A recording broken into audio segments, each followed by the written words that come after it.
वो वही है, वो वही है।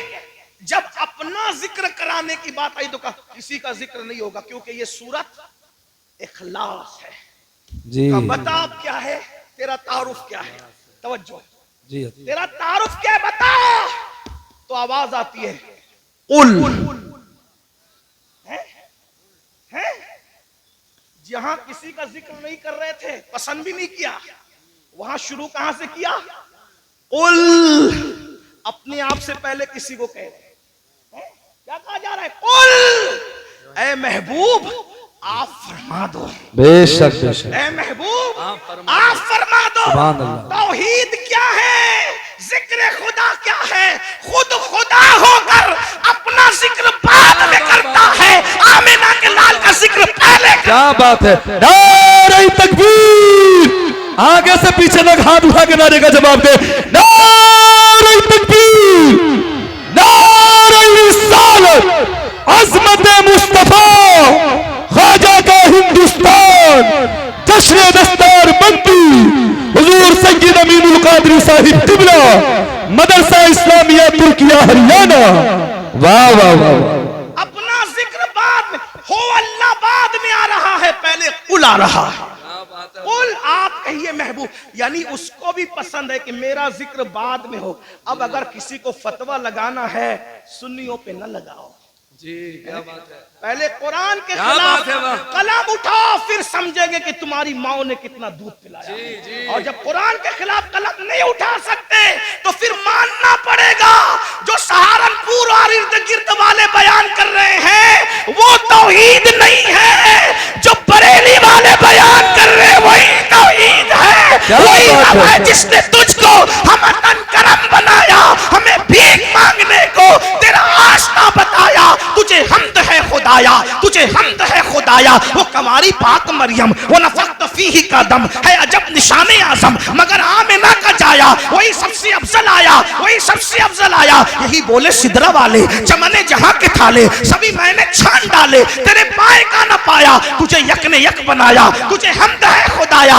अरे ओ खुदा के बंदो, कोई मेरे दिल को ढूंढो, मेरे पास था अभी तो, अभी क्या हुआ खुदाया? न कोई गया ना आया, न कोई गया ना आया। हमें ऐ रजा तेरे दिल का पता चला मुश्किल, दरे रोजा के मुकाबिल वो हमें नजर तो आया। ये न पूछ कैसा पाया, ये न कूच कैसा पाया, तुझे हमद है खुदाया, तुझे हमद है खुदाया। ये न पूछ कैसा पाया, ये न पूछ कैसा पाया, तुझे हमद है खुदाया, तुझे हमद है खुदाया। हमद भी हो रही है तो रसूलुल्लाह के जरिए से हो रही है। ये कहां से जहन मिला? ये सूरह इखलास से जहन मिला। रब फरमा रहा है हमारा जिक्र बाद में होगा, महबूब तेरा जिक्र पहले। क्या बात है हजरत, सुभान। कुल आप फरमा दीजिए। फिर कहा जाता है हो अल्लाह अहद, वो अल्लाह है और एक है, सुभान अल्लाह। समझ, वो बेनियाज है। लम यलिद व लम यूलद, न उसका कोई बेटा है न वो किसी का कोई, वो किसी का बेटा। जो बेटा हो वो खुदा नहीं है, और जिसका बेटा हो वो भी खुदा नहीं।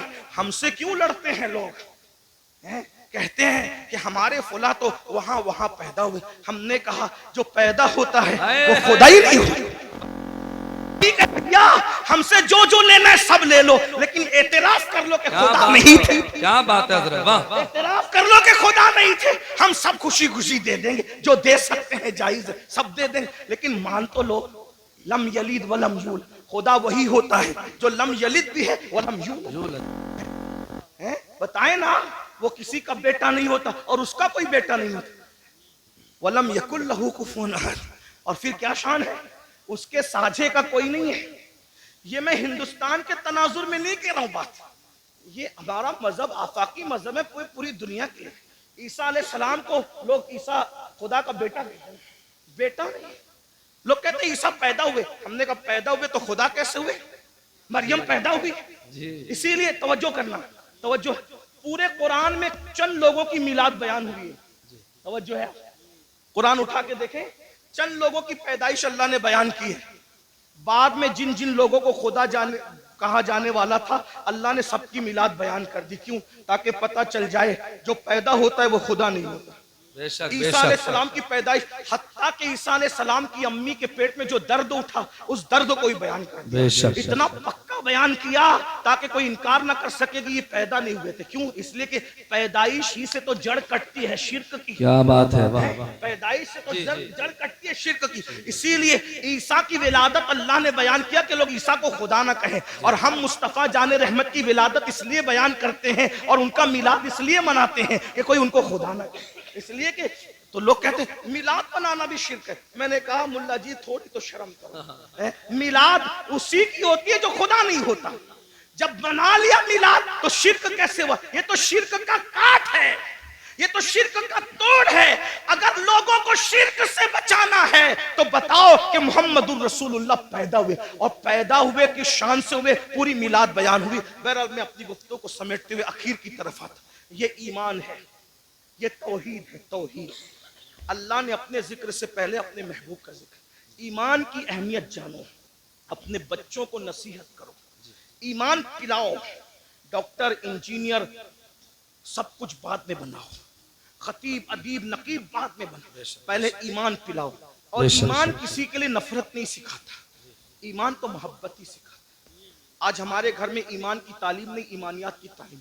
बताओ, और आसान जबान में बता दूं, ईमान अगर सिखाना है नहीं कुछ आता ना, तो जो सुन्नी आलिम दीन संजीदा तौर पे आपके बच्चों को ईमान सिखा सकता, उसकी कैसेट, उसका बयान आप रोजाना घर में 1 घंटा चलाओ, ईमान मजबूत हो। ईमान की बरकत क्या है? अगर इंसान के पास सिर्फ ईमान है तो भी वो कामयाब है।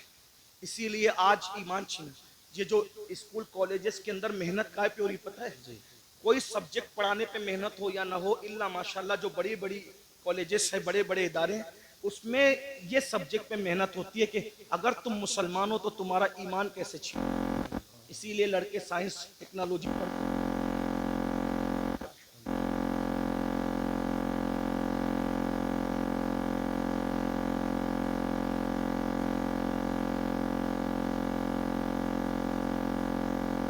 जाएंगे इनका ईमान छीनना आसान हो जाएगा। हाँ। और ईमान छीनने के लिए एक तो दुनियावी इदारे हैं, पढ़ लिख ले रहे हैं तो कहते हैं खुदा है तो उसका वजूद कहाँ है। मैं आपसे कहना चाहता हूं कि खुदा का वजूद है, इससे बड़ा सबूत क्या होगा कि खुदा को सब लोगों ने बिन देखे का खुदा है, लेकिन एक हस्ती अल्लाह ने ऐसी भेजी जो आकर कहता है इन्नी राई तो रब्बी, मैंने अपने रब को देखा। और वो कौन है? वो हमारा नबी है, हमारे आका ने अल्लाह को देखा। और हुजूर इतने सच्चे थे, हुजूर इतने सच्चे थे कि उनकी सच्चाई की गवाही उनके दुश्मनों ने भी दी। यहाँ एक बात और अर्ज कर दूं आपसे, हुजूर कितने सच्चे थे थोड़ा समझना। कुरान के अंदर रसूलुल्लाह को गालियां, यानी कि जो काफिरों ने गालियां दी है, उन गालियों को जो काफिर बकते थे, तो उन गालियों को, जो गालियां उन्होंने काफिरों ने दी है, अल्लाह तबारक व तआला ने उसका तज़किरा कि इन्होंने मेरे महबूब को ये गाली। कुरान गाली की किताब नहीं, कुरान गाली को नकल नहीं करता, कुरान गाली को बयान नहीं करता, लेकिन गाली का मतलब क्या? गाली का मतलब ये कि जिसको किसी को उसके मनसब से हटकर बयान कर दो तो ये गाली है। जैसे कुत्ते को कहो कि कुत्ता, तो गाली नहीं हुई, लेकिन किसी आलिम को कह दो माज़अल्लाह तो ये गाली होगी, है ना। तो उन्होंने रसूलुल्लाह को गालियां दी। कुरान गाली की किताब नहीं, कुरान गाली बयान करने वाली किताब नहीं, कुरान बड़ी मुकद्दस किताब है। लेकिन कुरान की हिकमत ये थी कि जो जो गंदे अल्फाज उन्होंने नबी के लिए कहे, कुरान ने पहले उसको बयान किया, फिर उसका जवाब दिया। जैसे उन्होंने नबी को कहा कि ये पागल है, तो कुरान ने बताया कि ये लोग मेरे महबूब को कहते हैं कि मजनून है, अल्लाह उठा बयान किया। उन्होंने कहा मजनून है तो बयान किया, उसको बयान करके फिर उसका जवाब दिया। उन्होंने रसूलुल्लाह के लिए कहा कि मोहम्मद के हाथ टूट जाएं, अल्लाह ने पहले वो बयान किया, फिर उसका जवाब दिया। तब्बत यदा अबी लहब, ये सूरत आई। किसी ने कहा नबी को माज़अल्लाह सुम्मा माज़अल्लाह, अल्लाह ने उसके खिलाफ 10 आयतें उतारी, आखिरी में कहती है उतुल्लिम बादा ज़ालिका ज़नीम। लेकिन इसी तरह उन्होंने कहा ये जादूगर है। कुरान ने बयान किया कि ये मेरे महबूब को जादूगर कहते हैं, मेरा महबूब जादूगर नहीं है। कुछ लोगों ने कहा इन पे जादू का असर हुआ है, तो कुरान कहता है मेरे महबूब को ये कहते हैं जादू का असर हुआ है, लेकिन मेरे महबूब पे जादू का असर बोलो भाई, बात समझ में आती है? बात समझ में आती है? कुरान गाली की किताब नहीं, कुरान के अंदर गाली बयान नहीं हो सकती, लेकिन हिकमत ये थी, उन्होंने कहा पागल, पहले बयान हुआ उसका जवाब हुआ। उन्होंने कहा जादूगर, पहले बयान हुआ उसका जवाब हुआ। उन्होंने कहा ये, पहले बयान उसका जवाब। क्यों ऐसा हुआ? हिकमत क्या थी? तवज्जो, छोड़ दो भाई, हिकमत क्या थी? तवज्जो, हिकमत क्या थी? बहुत नाजुक बात आई। उन्होंने जो जो कहा कुरान बयान करके जवाब दे रहा है। हिकमत क्या थी? कयामत तक के मुसलमानों सुन लो, इन्होंने नबी को मजनून तो कहा, नबी को जादूगर तो कहा, नबी को माज़अल्लाह पागल तो कहा, खबीसों ने बकवास की, लेकिन इतनी गंदी गंदी बातें करने के बावजूद ये नबी को झूठा न कह सके, इसलिए कि नबी इतने सच्चे थे कि उनकी सच्चाई की गवाही ये गुंडे भी दिया करते। सुभान अल्लाह, सुभान अल्लाह, बेशक बेशक। ये अब इतना सच्चा नबी, तवज्जो, इतना सच्चा नबी जिस खुदा के वजूद की गवाही दे, इससे बड़ी सच्चाई क्या हो सकती है ना? तो अल्लाह का वजूद है, ये आसमान, ये जमीन, ये सितारे, ये सैयारे, ये सब बता रहे हैं। आज कॉलेज और स्कूल बात सबसे नहीं, इल्हाद फैल रहा है। इसी तरह बच्चियां वर्गलाई जा रही है, मुर्तद इर्तिदाद की तरफ जा रही है। बच्चियां, बच्चे इर्तिदाद की तरफ जा रहे हैं। वजह मुख्तलिफ वजूहात है। नंबर एक, हमने अपने बच्चों को सब सिखाया। मेरा वक्त पूरा हो रहा है, आप तवज्जो फरमाए, मैं बात समेट रहा हूं। बच्चों के इर्तिदाद की वजह सब सिखाया, ईमान नहीं सिखाया, दीन नहीं सिखाया। देखो हमारे यहाँ दीन नहीं सिखाया जाता, नतीजा बच्चियां पढ़ लिख ले रही है, दूसरों के बहकावे में आ रही है। छोटा सा चुटकुला छोड़ते हैं, इस्लाम में तो औरत को पर्दे के लिए कहा जाता है। मैंने कहा पर्दे के लिए कहा जाता है तो क्या? कहा ये जुल्म है। मैंने कहा पागल हुए, हमारे यहाँ औरत का दूसरा नाम जन्नत है। क्या है? जन्नत। जन्नत किसे कहते हैं? जन्नत किसे कहते हैं? आप लोगत उठा के देखे तो पता चलेगा। जिन और जिन्ना, जिन और जन्नत दोनों का मादा एक है, ठीक? जिन को जिन क्यों कहते हैं? क्योंकि वो मखलूक छुपी हुई है। और जन्नत को जन्नत क्यों कहते हैं? कि वो भी छुपी हुई है। तो जो छुपी हुई हो उसको जन्नत कहते हैं, है ना? हमारे यहाँ बेटी पैदा हो तो माँ बाप के लिए जन्नत, जवान होकर के नेक बीवी बन जाए तो शौहर के लिए जन्नत, माँ बन जाए उसके कदमों में जन्नत। तो जो जन्नत होती है वही तो छुपाई जाती है। हमारे यहाँ औरत का दूसरा नाम जन्नत है, और जन्नत छुपाने की चीज है।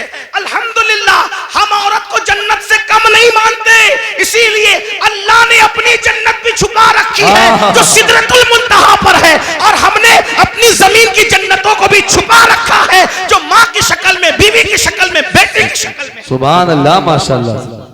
जिन्नात भी छुपे हुए हैं और जन्नत भी छुपी हुई है। सुभान अल्लाह। इसीलिए जिन्नात है मगर नजर नहीं आते। क्यों? इसलिए कि छुपी हुई मखलूक है। अल्लाह अकबर। तवज्जो करें आप, अर्ज क्या कर रहा था?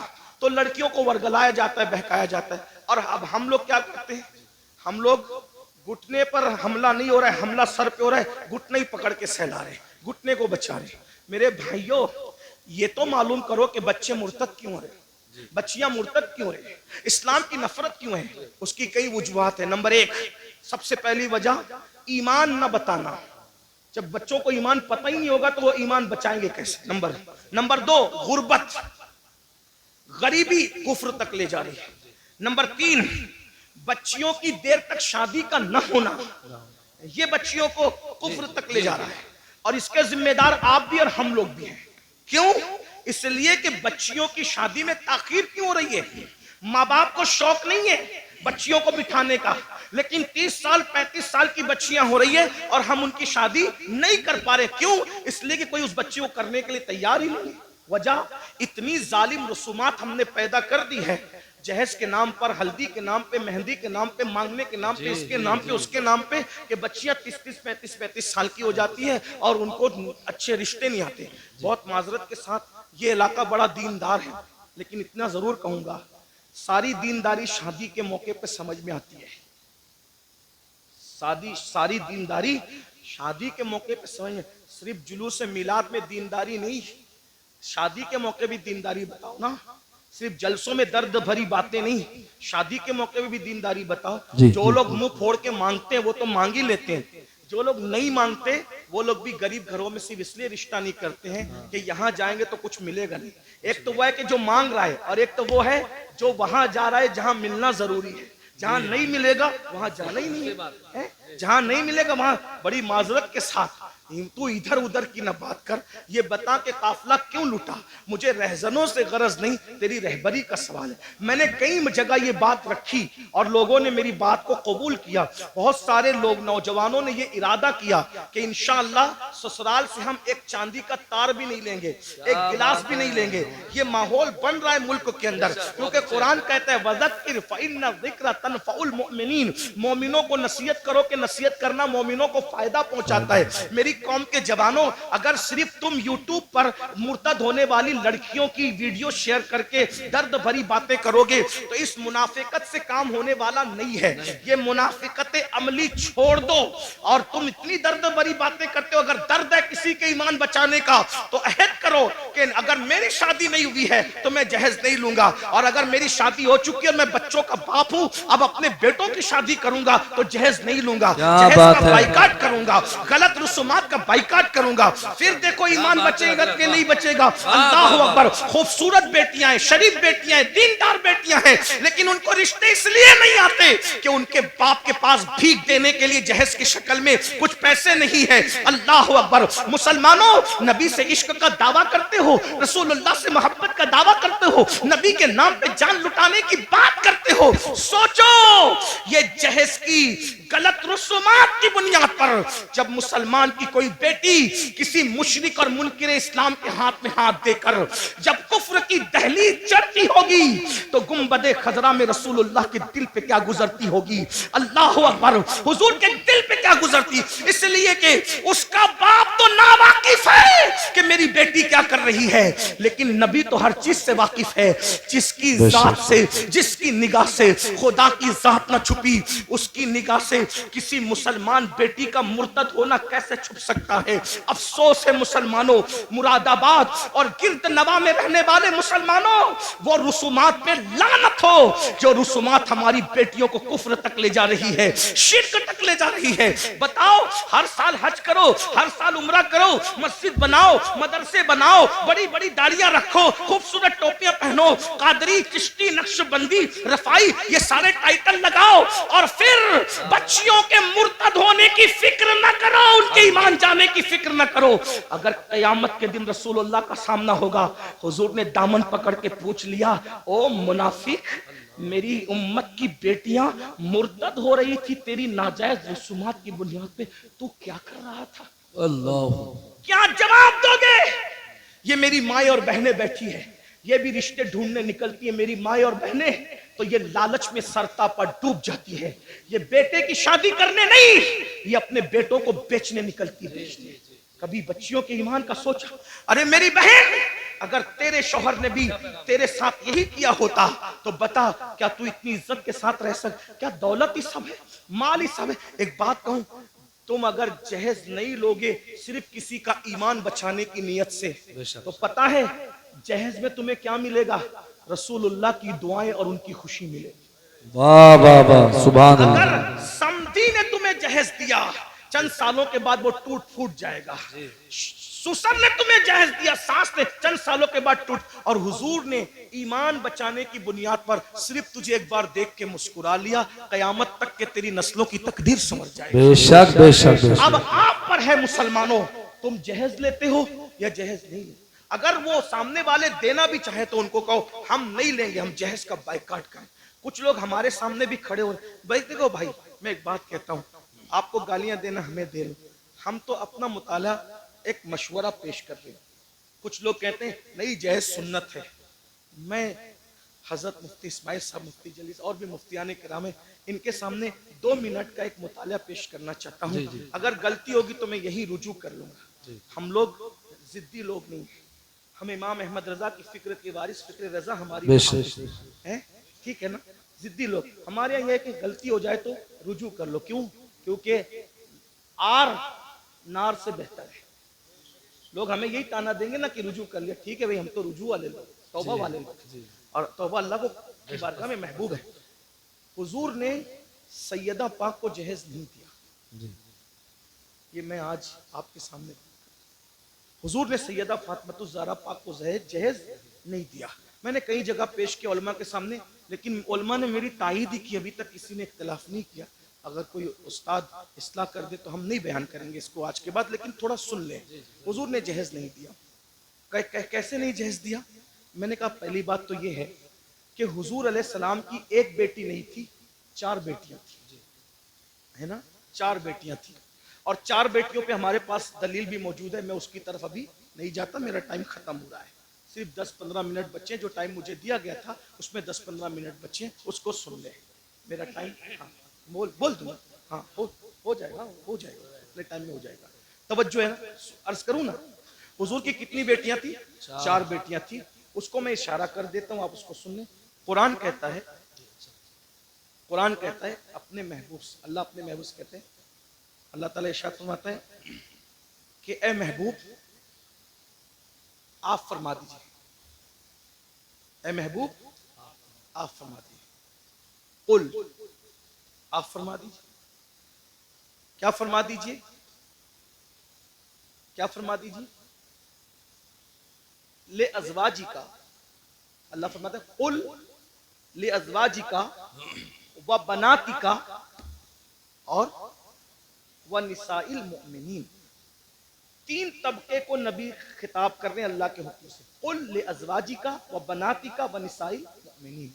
आप कहिए अपनी बीबियों से और अपनी बेटियों से और मोमिनों की औरतों से। तो ये बनाती का जो है ना, ये बनाती का, क्योंकि अरबी जबान का हुस्न ये है कि हर जबान में वाहिद और जमा है, बात खत्म। अरबी में वाहिद तस्निया, जमा किल्लत, जमा कसरत, है ना, ये तफसीर। तो कुरान क्या कह रहा है? वह बनाती का,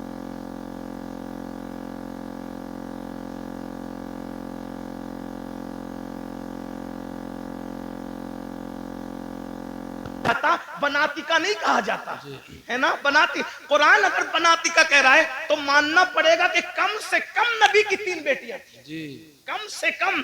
और हम तो अल्हम्दुलिल्लाह 4 बेटियां मानते हैं, उस पर दलील रखते हैं। लेकिन अब यहां सुनिए, ये कोई उन्वान मुनाजरे का छेड़ने नहीं है, मैं कोई मुनाजिर नहीं हूं, लेकिन बात कहने लगा। और मैं बात जो कह रहा हूं इन उलमा की मौजूदगी में कह रहा हूं, इन्हें हक है। और मैं तो कहता हूं कि उलमा को ये हक होना चाहिए।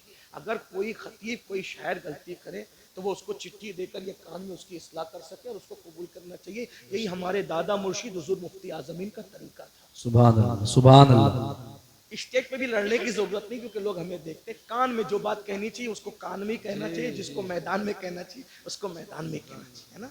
बहरहाल, तो हुजूर की कितनी शहजादियां हैं? कितनी है? 4।